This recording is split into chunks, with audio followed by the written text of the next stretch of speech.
नमस्कार दोस्तों, तो हम केचुआ पालन या वर्मी कंपोस्टिंग की पार्ट 8 वीडियो या भाग 8वें में पहुंच चुके हैं और इसमें हम बात करने वाले हैं कि कम समय में अगर हमें अच्छी गुणवत्ता वाली वर्मी कंपोस्ट बनानी है तो हमें किन मुख्य बातों का ध्यान रखना पड़ेगा। What should we keep in mind to have a good quality vermicompost in a short time. तो दोस्तों हमें सिर्फ 26 से पॉइंट है, अगर आप ये सुन लेंगे 3-4 मिनट लगेंगे, आपका फायदा जरूर हो जाएगा, ये तो गारंटी है। तो दोस्तों जो ये आपको जानकारी शेयर की जा रही है ये national centre of organic farming जो गाजियाबाद यूपी में स्थित है डेटाबेस से हम आपको जानकारी दे रहे हैं। दोस्तों पहला पॉइंट हमने क्या ध्यान में रखना है कि वर्मी बेड जो है उनमें केचुआ छोड़ने से पहले हमें कच्चा माल है जिसमें गोबर और साथ में आवश्यक जो कचरा है उसको हमें आंशिक विच्छेदन करना है, पार्शियल डिकम्पोजिशन करनी है, जिसमें क्या होगा कि 15 से 20 दिन का समय लगता है उसको। उसके बाद हमने उसको बेड में डालना है, पहले हमने उसको अधगले रूप में लेके आना है उस कचरे को। तो उसके लिए 15 से 20 दिन में हमें उसको अलग जगह पे सड़ाना है, उसको बोलते हैं पार्शियल डिकम्पोजिशन या आंशिक विच्छेदन। दूसरा पॉइंट है कि अगर आंशिक विच्छेदन की पहचान के लिए ढेर में गहराई तक हाथ डालने पर गर्मी महसूस नहीं होनी चाहिए, ये इसकी एक आइडेंटिफिकेशन है आंशिक विच्छेदन की। ऐसी स्थिति में कचरे की नमी की अवस्था में पलटाई करने से आंशिक विच्छेदन हो जाता है। अब तीसरा पॉइंट हमें ध्यान रखना है कि वर्मी बेडों में भरे गए कचरे में कंपोस्ट तैयार होने तक 30 से 40% नमी हमको बनाए रखनी है। कचरे में नमी कम या अधिक होने पर हमें केचुए है वो ठीक तरह से कार्य नहीं करते। चौथा पॉइंट हमें ध्यान में रखना है कि वर्मी बेडों में जो बेड है हम तैयार कर रहे हैं उसको बोलते हैं वर्मी बेड। वर्मी बेड में कचरे का तापमान 20 से 27 डिग्री सेल्सियस होना चाहिए। वर्मी बेडों पर तेज धूप न पड़ने दें, तेज धूप पड़ने से कचरे का तापमान बढ़ जाएगा। इसके परिणाम स्वरूप क्या होगा, as a result of it केंचुए हैं जो वो तली में चले जाते हैं और अक्रियाशील हो जाते हैं, इनएक्टिव हो जाते हैं और अंत में वो मर जाते हैं। तो ये हमें ध्यान में रखना है कि तापमान 20 से 27 डिग्री सेल्सियस के बीच में रहना चाहिए। पांचवा पॉइंट है कि वर्मी बेड में ताजे गोबर का उपयोग कदापि न करें। क्यों? ताजे गोबर में गर्मी या हीट अधिक होने के कारण केंचुए हैं जो मर जाते हैं, इसलिए उपयोग से पहले ताजे गोबर को 4-5 दिन तक ठंडा होना आवश्यक है। उसको ठंडा होने दे 4-5 दिन, फिर उसको वर्मी कंपोस्ट के लिए यूज करें या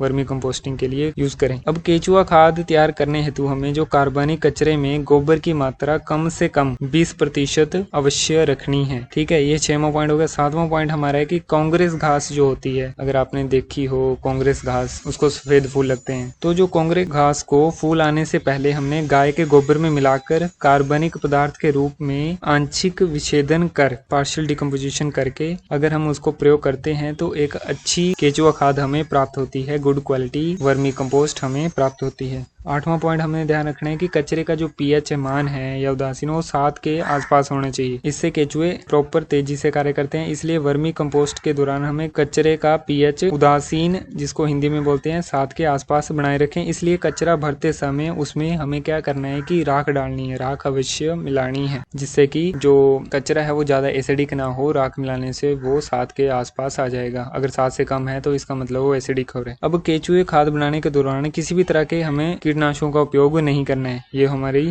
क्वेश्चन हो गई, सावधानी हो गई। 10वां पॉइंट है कि खाद की पलटाई या तैयार कंपोस्ट को एकत्र करते समय जब हम उसको इकट्ठा कर रहे होंगे तो खुरपी या फावड़े का प्रयोग हमें कदापि नहीं करना है, क्योंकि इन यंत्रों का अगर हम प्रयोग करेंगे तो कट कर मर जाने की संभावना होती है केंचुओं की। और अगला पॉइंट है कि कचरे में से कांच के टुकड़े, कील, पत्थर, प्लास्टिक, पॉलीथीन आदि को भी हमने छांटकर अलग कर देना है। केंचुओं को चिड़ियों, दीमक, चींटियों आदि के प्रकोप से बचाने के लिए क्यारियों के कचरे को बोरियों से अवश्य ढकें। नेक्स्ट पॉइंट है 13वां पॉइंट हमारा कि केंचुओं को अंधेरा अति पसंद है, वो लाइट सेंसिटिव है, इसलिए हमें वर्मी बेड को हमेशा टाट, बोरा या सूखी घास फूस इत्यादि से ढक कर रखना है। ठीक है, अगला हमारा जो बात ध्यान में रखनी हमें कि केंचुओं के अधिक उत्पादन हेतु बेड में नमी हमें 30 से 35% नमी है, जो मॉइस्चर हो 30 से 35%, और केंचुआ खाद के अधिक उत्पादन के लिए नमी 20 से 30% के बीच होनी चाहिए। देखिए, एक तो हो गया केंचुआ खाद, एक हो गया केंचुओं के अधिक उत्पादन के लिए। अगर केचुए के अधिक उत्पादन करना हो 30 से 35%, अगर केचुआ खाद का अधिक उत्पादन करना है तो 20 से 30% के बीच हमने ये रखनी है। और अगला पॉइंट हमारा कि वर्मी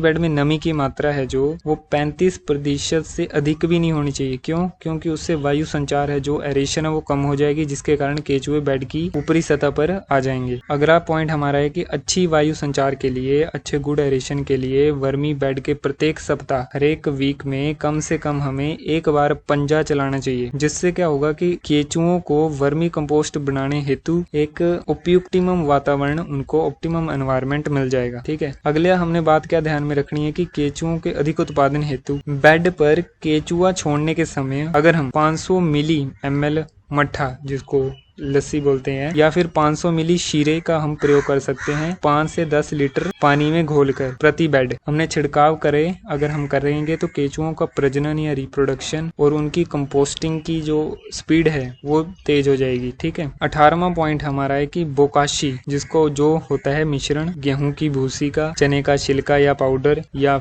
साथ में नीम या सरसों की खड़ी के समान मिश्रण की 500 ग्राम मात्रा 5 से 10 लीटर पानी में घोलकर प्रति बेड छिड़कने से केचुओं की प्रजनन क्षमता बढ़ाई जा सकती है। ठीक है। रिप्रोडक्शन हम बढ़ा सकते हैं इससे। अगला हमारी बात में अगर हम ध्यान में रखें बात, देखिए केचुओं की अच्छी बढ़वार एवं गुणवत्ता युक्त उत्पादन के लिए, प्रॉपर उनकी रिप्रोडक्शन और अच्छी क्वालिटी उत्पादन के लिए वर्मी शेडों में हमें क्या रखना है? अंधेरा रखना है, नमी रखनी है, प्रॉपर वायु संचार ठीक रखना है, आंशिक रूप से विच्छेदित जो कचरा है पार्शियल डिकम्पोजिशन रखनी है, नियमित उनकी देखभाल रखनी है, अच्छा प्रबंधन होना अति आवश्यक है। ठीक है दोस्तों। अगला पॉइंट हमारा है कि केचुआ खाद में जो प्रयुक्त जो कृषि अवशेषों के तीव्र विच्छेदन के लिए, अगर जल्दी डिकम्पोजिशन करवानी है आपने कृषि अवशेषों की, तो गाय के गोबर की स्लरी या फिर ट्राइकोडर्मा पाउडर आता है 50 से 100 ग्राम मात्रा प्रति बेड हम उसको मिला सकते हैं। इससे हमारी जो विच्छेदन की प्रक्रिया जल्दी हो जाएगी। अब अगला पॉइंट हमारा है कि यदि पौधों और जानवरों के अवशेष के अतिरिक्त कोई प्रोसेस्ड किए हुए कार्बनिक अवशेष का प्रयोग हमें करना है तो केचुओं को धीरे धीरे नई माध्यम सामग्री जो हम प्रयोग करना चाहते हैं पर अपने को डालने के लिए, उनको ढालने के लिए,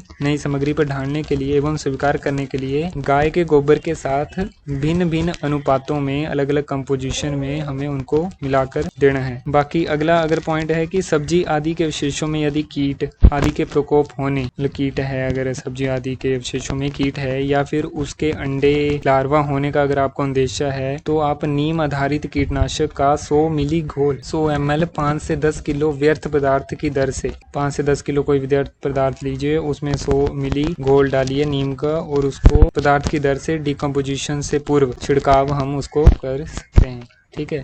23वां पॉइंट हमारा है कि एजोटोबैक्टर एक बैक्टीरिया है तथा पीएसबी फॉस्फेट सोल्युबलाइजिंग बैक्टीरिया, इनका पाउडर जो कि विच्छेदन के कार्य में सहायक है, एक डिकम्पोजिशन के कार्य में ये सहायक होते हैं।